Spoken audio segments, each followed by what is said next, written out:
Papa, il y a vraiment beaucoup d'engouement. Le monde, ils veulent que tu te présentes en politique puis que tu deviennes premier ministre. Il y en a qui ont des grosses ambitions pour moi. Ça t'intéresserait-tu? Le monde de la politique, c'est un monde qui est spécial un peu. Je pense pas que j'aille le style pour œuvrer dans ça, parce que moi, je suis un administrateur, alors j'administre, je décide, puis ça s'exécute, puis rapidement.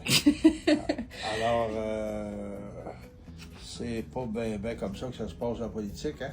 Non. Alors, c'est un peu ça. Mais là, t'aurais plus le temps de construire les immeubles? Définitif que quelqu'un qui se lance en politique doit mettre son temps à 100% dans ça. Alors moi, c'est bien évident que j'aime ce que je fais, ça va bien. Alors, je ne verrais pas pourquoi ça continuerait pas. La politique, ça a l'air d'être un peu un jeu de stratégie. T'aimerais-tu ça, faire ça?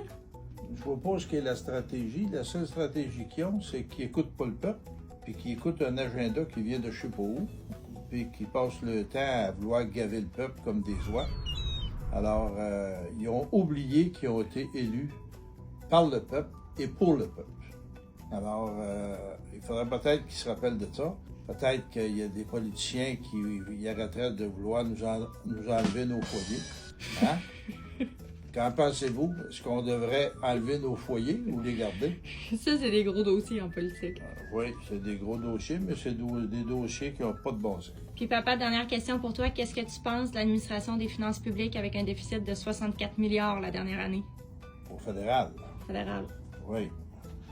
Alors, ça démontre à quel point on a des gens qui sont non imputables. Le matin qu'on va avoir des gens qui sont imputables, je pense que ça va être mieux géré. Gérer l'argent des autres, c'est facile, puis on en a la preuve, puis les déficits n'arrêtent pas de s'accumuler, puis la vie est belle.